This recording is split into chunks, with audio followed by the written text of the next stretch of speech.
Bonjour à toutes et tous. Merci d'avoir répondu nombreux à notre invitation pour cette troisième session d'Eleneo Academy. Je suis Guillaume Martinez-Casado, cofondateur d'Eleneo, et je vais avoir le plaisir d'animer cette session de webinaire. Je vous rappelle tout d'abord en quelques mots la formule, pour ceux qui ne nous ont pas encore suivis. Nous organisons tous les mois un webinaire d'une durée de 30 minutes avec un exposé de 20 à 25 minutes suivi de 5 à 10 minutes de questions-réponses. Vous pouvez d'ailleurs poser des questions quand vous le souhaitez via l'onglet « Questions » qui est situé en bas et à droite de votre écran. L'objectif pour nous, c'est de vous aider dans votre métier d'acheteur d'énergie manager et plus généralement de professionnel de l'énergie. Alors, nous avons d'ores et déjà arrêté un certain nombre de thèmes dont la liste figure sur notre site. Mais si vous avez des thèmes à nous suggérer, vous êtes bien entendu les bienvenus. Il suffit de nous envoyer votre suggestion à l'adresse contact@eleneo.fr. De manière plus générale, votre feedback est important car il nous permet d'ajuster le tir et de faire évoluer le déroulement de ces sessions. Alors, nous avons aujourd'hui décidé de parler de l'analyse technique et de son utilisation dans le domaine des achats d'énergie. Pourquoi? Pour deux raisons. La première raison, c'est que la volatilité des prix peut avoir un impact significatif sur le prix de revient de l'énergie, gaz ou électricité, et les acheteurs cherchent en permanence à optimiser ce prix de revient.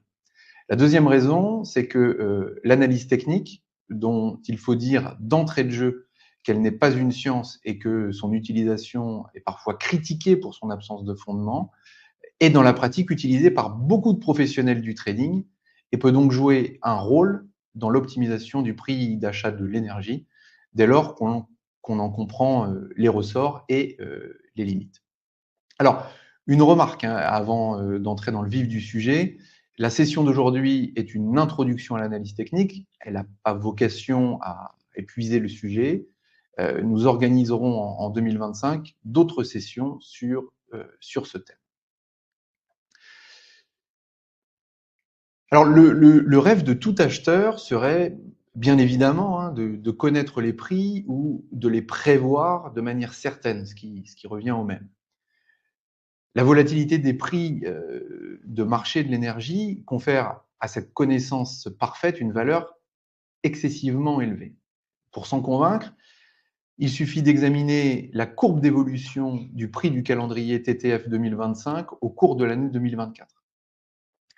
Pendant cette période, un acheteur qui aurait eu une vision parfaite des prix futurs aurait fixé son prix du gaz pour 2025 fin février 2024 à un prix proche de 27 € par mégawattheure. Sur cette base, cet acheteur aurait réalisé un gain de 9 € par mégawattheure par rapport à un acheteur qui aurait fixé le prix du gaz à la moyenne des cotations du calendrier TTF 2025 au cours de l'année 2024, ce qui est déjà une opération performante. Et il aurait par ailleurs réalisé un gain de 19 € par mégawattheure par rapport à un acheteur qui aurait acheté son gaz au plus haut quelque part début décembre 2024.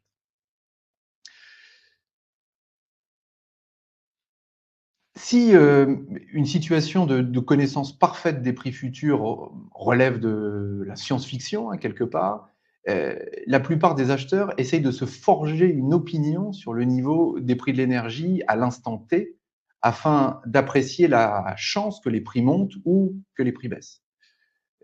Dans ce schéma, l'acheteur compare le niveau des prix actuels à l'idée qu'il se fait d'un prix qu'il jugerait juste.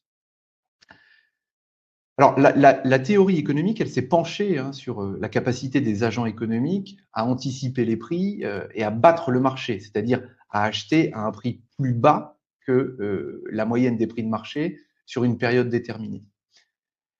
L'auteur de référence dans ce domaine est Eugene Fama, qui est un économiste américain né en 1939 et qui a reçu le prix Nobel d'économie en 2023 pour ses travaux sur le prix des actifs. Ce que dit la théorie des marchés efficients, c'est que quand les marchés sont efficients, le prix des actifs intègre toute l'information disponible susceptible d'influencer ce prix. Et par conséquent, la fluctuation des prix ne peut être anticipée puisque elle reflète l'arrivée d'informations nouvelles qui sont par nature imprévisibles. C'est ce que cherche à traduire l'expression que vous voyez sur le slide, l'expression P de t plus 1 est égal à P de t plus epsilon de t plus 1, où epsilon de t plus 1 symbolise l'information susceptible de faire varier les prix entre l'instant t et l'instant t plus 1, cette information étant non disponible à l'instant t, étant d'espérance mathématique nulle et étant par ailleurs non corrélée avec tout type d'information disponible à la date t. L'hypothèse des marchés efficients implique que le prix du gaz ou de l'électricité à la date t est la meilleure estimation des prix futurs. Cette hypothèse est toutefois une hypothèse forte, dans la mesure où elle suppose que 3 conditions soient respectées. La première, c'est qu'il y ait un grand nombre d'acheteurs et de vendeurs actifs sur les marchés. La seconde, c'est que l'accès à l'information soit parfait et que son coût soit nul. Et enfin, la troisième, c'est que les acteurs de marché soient rationnels, c'est-à-dire que la subjectivité ne joue aucun rôle dans les décisions qu'ils prennent. Ces hypothèses ne sont manifestement pas réunies en ce qui concerne les marchés de l'énergie, puisque les marchés de l'énergie sont concentrés, l'accès à l'information nécessite l'exploitation de grandes quantités de données, et en plus il est relativement onéreux. Et enfin, les biais cognitifs existent nécessairement, comme on a pu le constater, à de multiples reprises sur les marchés qui nous intéressent. Eh bien, tout ceci ouvre la voie aux tentatives de prévoir les prix, ou au moins d'avoir un jugement sur le niveau relatif des prix, dont l'analyse technique est un exemple. Il existe une deuxième limite à la prévision des prix, qui est une limite non pas cognitive, mais organisationnelle. Dans la plupart des entreprises, il existe en fait un cadre de gestion des achats d'énergie qui vient limiter la liberté d'action de l'acheteur. Ainsi, même si celui-ci avait une vision parfaite des prix futurs, sa capacité à utiliser cette faculté serait en pratique limitée, d'ailleurs pour de bonnes raisons. Le cadre de gestion va en pratique contraindre le choix discrétionnaire de l'acheteur d'énergie en définissant un horizon de couverture, des règles d'échelonnement des opérations de fixation de prix et puis des limites de prix. Alors, l'horizon de couverture, lui, va borner la période au cours de laquelle l'acheteur peut faire des couvertures. La plupart des entreprises s'interdisent, à titre d'exemple, de faire des opérations de couverture au-delà de l'année N+3 et limitent strictement le taux de couverture en N+2 et en N+3. Les règles d'échelonnement vont, de leur côté, limiter les quantités d'énergie qui peuvent être couvertes en une seule opération, ce qui permet de réduire le risque de fixer à un moment qui se révélerait, après coup, inopportun. Et enfin, les limites de prix vont conduire à couvrir une fraction des volumes, voire dans certains cas tous les volumes, quand les prix passent au-delà ou en deçà d'un certain seuil. C'est la notion de stop loss ou de take profit. En matière de prévision de prix, il y a 2 approches possibles, sachant que ces approches sont la plupart du temps combinées. Ces 2 approches sont l'analyse fondamentale d'un côté et puis l'analyse technique de l'autre. L'analyse fondamentale cherche à prévoir les prix en considérant que ces derniers reflètent l'offre et la demande d'électricité ou de gaz. Elle va, par conséquent, étudier les déterminants de l'offre et les déterminants de la demande à court, moyen et long terme. En clair, on travaille ici sur les causes des mouvements de marché et on détermine si le marché est sur ou sous-évalué par rapport aux fondamentaux. S'agissant par exemple du gaz, l'analyse fondamentale va étudier l'évolution des conditions d'approvisionnement de gaz en Europe, les importations par gazoduc, les importations de GNL, la production domestique, les stocks. Elle va également s'intéresser à la demande en distinguant la demande dans l'industrie, la demande dans le tertiaire et la demande dans le secteur résidentiel, la demande dans les secteurs tertiaires et résidentiels étant thermosensible. Le prix, lui, est une résultante qui permet d'équilibrer l'offre et la demande grâce notamment au concept d'élasticité prix, hein, une réduction de la demande de X% nécessitant une augmentation des prix d'un multiple de X%, la valeur du multiple dépendant elle-même de l'horizon de temps considéré, puisque l'élasticité prix à long terme n'a pas la même valeur que l'élasticité prix à court terme. L'analyse fondamentale va donc exiger de rassembler et d'analyser un nombre important d'informations et de données. Elle est assez systématiquement utilisée par les professionnels du trading, mais elle nécessite des ressources importantes, notamment en système d'information. Elle exige aussi par nature une spécialisation, hein, compte tenu des ressources à engager. A contrario, l'analyse technique, elle, ne s'intéresse ni à l'offre, ni à la demande d'électricité ou de gaz. Elle analyse l'évolution des prix et des volumes échangés dans le temps, hein, avec des séries temporelles, indépendamment des déterminants, c'est-à-dire l'offre ou la demande. On travaille alors non sur les causes, mais sur les effets des mouvements de marché, l'analyse technique consistant à construire des indicateurs permettant en fait de lire les courbes et d'extrapoler des tendances. Alors, l'univers de l'analyse technique étant vaste, nous avons décidé pour cette session de nous concentrer sur l'un de ces ingrédients de base. Ce sont les moyennes mobiles. On les retrouve utilisées dans l'analyse technique en tant que telles, mais aussi comme constituants dans de nombreux indicateurs comme les bandes de Bollinger, qui utilisent des enveloppes de moyennes mobiles, ou le MACD, par exemple, qui construit un oscillateur à partir d'une différence de moyenne mobile. Les moyennes mobiles, que l'on appelle aussi moyenne glissante ou moving average en anglais, sont un indicateur statistique utilisé pour analyser les séries temporelles. Elles permettent de faciliter l'analyse d'une série temporelle en supprimant plus ou moins les fluctuations transitoires selon la période choisie, ce qui permet de mettre en évidence les tendances à plus long terme. La moyenne est dite mobile car elle est recalculée de façon continue en utilisant dans chaque calcul un élément récent, le dernier prix publié, qui vient remplacer le prix le plus ancien qui disparaît de l'échantillon. Sans rentrer dans les détails, et si on veut faire un peu d'analogie, ceux qui ont fait un peu de mathématiques remarqueront que la moyenne mobile est un exemple de convolution. Les physiciens feront de leur côté le lien avec la théorie du signal et interpréteront la moyenne mobile comme un filtre passe-bas, hein, dont la caractéristique principale est de supprimer les fréquences élevées, ce qui signifie pour nous hein, la volatilité à court terme. Alors, comme ingrédient de base de l'analyse technique, les moyennes mobiles sont souvent, et à tort, mises au second plan par les praticiens au profit d'indicateurs plus sophistiqués, alors qu'elles constituent des indicateurs intuitifs, faciles à calculer, qui permettent de capturer une partie de la réalité du marché et de procéder à des optimisations intéressantes. Alors, nous allons ici nous intéresser à deux moyennes mobiles particulières.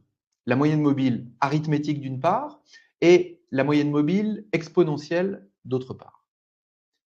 La moyenne mobile arithmétique est la moyenne mobile la plus simple à calculer. Une moyenne arithmétique à 10 jours, ou encore qu'on appelle encore de période 10 jours, hein, est la moyenne simple des 10 derniers prix disponibles. Cette moyenne, elle attribue le même poids à tous les prix de l'échantillon. Si la moyenne mobile permet de filtrer les variations transitoires, elle va en revanche réagir avec retard aux évolutions de prix, ce qui limite son efficacité.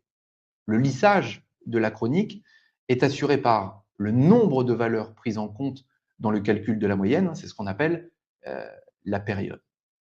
Et le compromis entre lissage et déphasage est finalement paramétrable. Plus le nombre de données pris en compte est important, et plus la moyenne sera lissée ou inerte et réagira avec retard aux évolutions récentes des prix.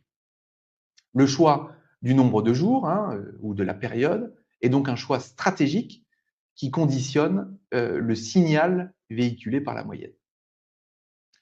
De son côté, la moyenne mobile exponentielle est une moyenne mobile où les différents termes de la série, les prix, sont pondérés avec un coefficient qui décroît exponentiellement avec le temps. Cette moyenne accorde moins d'importance aux prix anciens qu'aux prix récents, même si l'ensemble des prix historiques est pris en compte dans le calcul de cette moyenne. Le lissage de la chronique est ici assuré par la constante de lissage qui est notée alpha dans le slide que vous avez devant vous. Alors, même si la moyenne mobile exponentielle est plus réactive que la moyenne mobile arithmétique, elle souffre, comme cette dernière, du principal défaut des filtres passe-bas, à savoir un déphasage des données. Ce qui signifie que la moyenne mobile ne suit qu'avec retard l'évolution des prix, ce qui lui fait perdre en efficacité. Nous allons maintenant passer à 3 cas pratiques. Pour les 3 exemples que nous allons vous présenter, nous avons considéré la chronique des prix du calendrier TTF 2025 en 2024. Les résultats que nous obtenons sont pour partie liés à l'exemple prix, celui d'un trend haussier et d'une volatilité assez élevée. Un autre contexte de marché pourrait bien entendu conduire à d'autres résultats. Et ce sera d'ailleurs un des enseignements de cet exercice. Le choix des moyennes mobiles et leur paramétrage dépend du contexte et ne peut donc pas être réalisé dans l'absolu. Alors, dans cet exemple-là, nous utilisons la moyenne mobile arithmétique pour placer les opérations de fixation de prix. Alors, dans un monde de trading pur, où on achète et où on vend, la moyenne mobile est utilisée comme un signal d'achat lorsqu'elle passe en dessous du prix de l'instrument cible et comme un signal de vente lorsqu'elle passe au-dessus du prix de l'instrument cible. Les signaux sont renforcés lorsque le signe de la dérivée de la moyenne mobile change. Dans notre cas, où l'on s'intéresse à une position essentiellement acheteuse, nous allons nous concentrer sur les signaux renforcés à l'achat. La règle de fixation est donc dans ce cas la suivante. Une fixation est réalisée chaque fois que la moyenne mobile commence à croître, synonyme d'un renversement de tendance. On peut d'ailleurs imaginer des raffinements où on attendrait par exemple 2 ou 3 jours pour vérifier que la croissance de la moyenne ne s'inverse pas. Les points rouges que vous voyez sur le graphique représentent les fixations réalisées en suivant cette règle. Le résultat est le suivant. Un acheteur qui ferait ses fixations en suivant cet indicateur achèterait le calendrier 2025 TTF à un prix moyen de 35,8 € par mégawattheure, soit 0,7 € par mégawattheure de mieux que la moyenne des cotations du cal TTF 2025 en 2024. Dans le deuxième exemple, nous allons combiner 2 moyennes mobiles. Une moyenne mobile à 20 jours et une moyenne mobile à 10 jours. La combinaison de 2 moyennes mobiles est une pratique courante en analyse technique. La moyenne mobile à 20 jours est plus inerte, hein, elle lisse davantage la chronique de prix que la moyenne mobile à 10 jours. À l'inverse, la moyenne à 10 jours a un déphasage plus faible, ce qui signifie qu'elle réagit avec moins de retard à l'évolution des prix. La combinaison des deux moyennes mobiles arithmétiques différentes a donc pour objectif de trouver un compromis entre lissage, qui permet de voir le trend, et déphasage, qui a pour objectif de ne pas trop retarder l'identification d'un changement de tendance. La règle de fixation dans ce cas-là est la suivante. L'acheteur réalise une fixation quand la moyenne à 10 jours croise la moyenne à 20 jours par le bas. On constate sur cet exemple que le résultat obtenu est moins bon que précédemment. L'acheteur achète le CAL TTF 2025 en moyenne à 37,5 € par mégawattheure, soit 1 € par mégawattheure au-dessus de la moyenne des cotations sur la période et 1,7 € par mégawattheure au-dessus du résultat obtenu en utilisant que la moyenne mobile à 20 jours.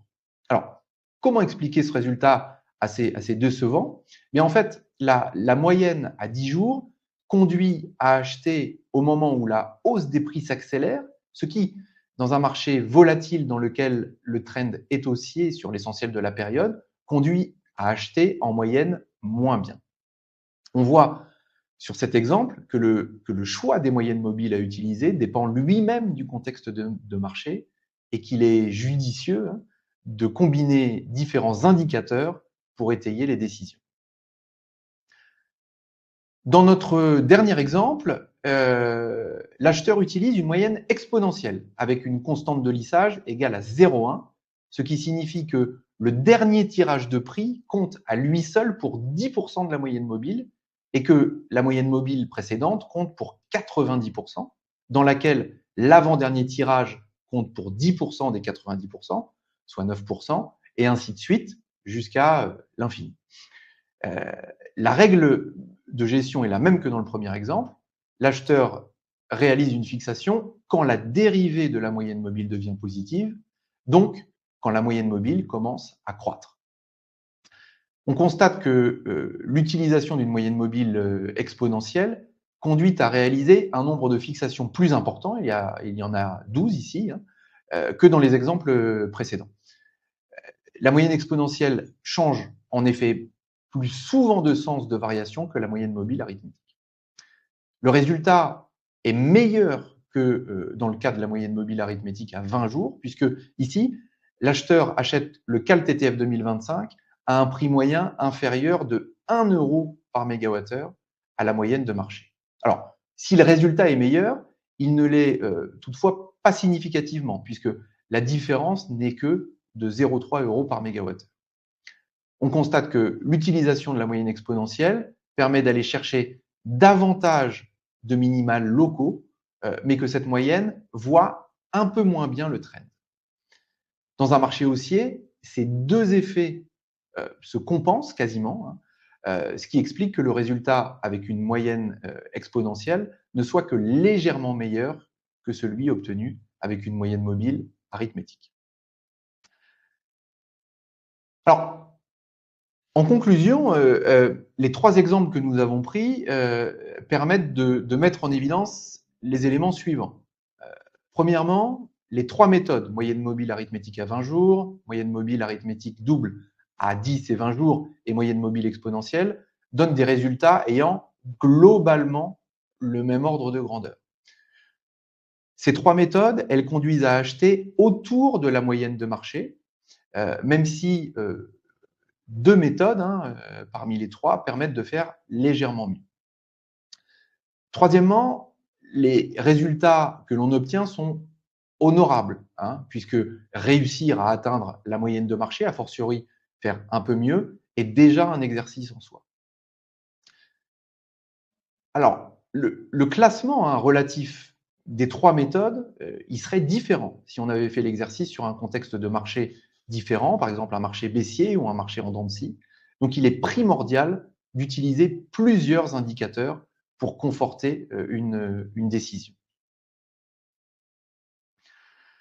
Enfin, dans nos 3 exemples, nous avons considéré que chaque opération de fixation avait le même poids, ce qui pose un problème, car le nombre de fixations différent d'un exemple à l'autre, rien ne garantit qu'en fin de période, le pourcentage couvert soit le même. À cet égard, d'autres méthodes qui déterminent conjointement la date de fixation et le volume ou le pourcentage couvert par fixation se révèlent plus pratiques et moins risquées. Voilà, nous arrivons au terme de cet exposé. Comme évoqué au début de l'exposé, nous consacrerons l'année prochaine 2 autres sessions à l'analyse technique pour explorer d'autres indicateurs, hein, bande de Bollinger, MACD, RSI, et d'autres méthodes, tunnel de prix, stop loss dynamique en particulier. Je vous propose maintenant de passer aux questions, s'il y en a. Oui. Alors, une première question. Alors, quelles sont les raisons sérieuses qui justifient d'utiliser l'analyse technique plutôt que l'analyse fondamentale? Alors, bon, comme on l'a dit hein, durant l'exposé, il ne nous semble pas que les 2 typologies d'analyse doivent être exclusives, mais plutôt complémentaires. On peut les voir finalement comme les 2 faces hein, d'une même pièce. Ce qu'il faut noter s'agissant de l'analyse technique, c'est qu'elle repose en fait sur 3 principes fondamentaux. Le premier principe, c'est que l'analyse technique dit que l'action des marchés intègre tout, ce qui est très proche en fait de la théorie des marchés efficients que l'on a évoqué tout à l'heure. Le deuxième principe fondamental, c'est que pour l'analyse technique, c'est que les prix évoluent par tendance, ce qui introduit en fait le biais cognitif, mais aussi l'aspect quelque peu autoréalisateur de l'analyse technique. En fait, quand un mouvement naît, il est amplifié ou continué et il entraîne des actions en chaîne des acteurs, d'autant plus quand ces acteurs utilisent tous les mêmes outils. Et puis, le troisième principe fondamental, c'est que l'histoire se répète. Bon, c'est un phénomène qui a lui aussi trait à la psychologie humaine. L'idée, en fait, c'est de dire que si le mouvement de certains indicateurs ont, par le passé, précédé certains mouvements de marché, alors il est probable que les mêmes causes aient les mêmes effets dans le futur. Alors, il ne faut pas, hein, il nous semble, faire de quelques indicateurs une martingale, hein, ce serait une erreur. Mais dans la mesure où la majorité des acteurs utilisent ces indicateurs, il nous semble qu'une utilisation, comment on pourrait dire, raisonnée, hein, est justifiée. Seconde question. Dans quelles conditions de marché peut-on utiliser les moyennes mobiles de manière performante? Alors, là aussi, hein, comme on l'a dit dans l'exposé, l'utilisation de tel ou tel indicateur avec tel ou tel paramétrage dépend du contexte de marché. Mais globalement, ce que l'on peut dire, c'est que les moyennes mobiles sont très pertinentes dans des marchés avec une tendance de fond et une volatilité pas trop élevée. Sinon, surtout quand on utilise des moyennes mobiles relativement courtes, on risque d'avoir ce que l'on appelle des faux signaux. Mais en revanche, les moyennes mobiles sont beaucoup plus en difficulté dans un marché stationnaire et avec de la volatilité. Dans ce cas-là, on utilisera plus des systèmes d'oscillateurs sur lesquels on reviendra dans un futur webinaire. Une autre question. Alors, peut-on accéder à certains indicateurs d'analyse technique dans vos outils? iflex, on cite. Alors c'est certainement une question d'un de nos clients. Oui, alors, dans nos outils, que ce soit eFlex ou Silo EP, vous pouvez sur tous les produits de marché, tracer certains indicateurs d'analyse technique et d'ailleurs les enregistrer dans vos favoris, hein, comme, les moyennes mobiles qui sont paramétrables, les bandes de Bollinger, le MACD, le RSI. Je précise également que, les franchissements, peuvent être paramétrés pour déclencher, des alertes. Voilà, je crois qu'on arrive au bout. On a déjà dépassé le temps, donc on ne peut plus trop prendre de questions. Alors, comme d'habitude, hein, désormais, on pourra, bien entendu, aborder, vos questions, si vous en avez, directement avec vous, pendant un échange. Il me reste, donc à vous remercier, d'être venus, nombreux, encore une fois, assister à cette session. Le programme et la date de la prochaine session seront, très prochainement publiés. N'hésitez donc pas à vous inscrire. Je vous remercie encore pour votre participation et je vous dis à très bientôt. Au revoir.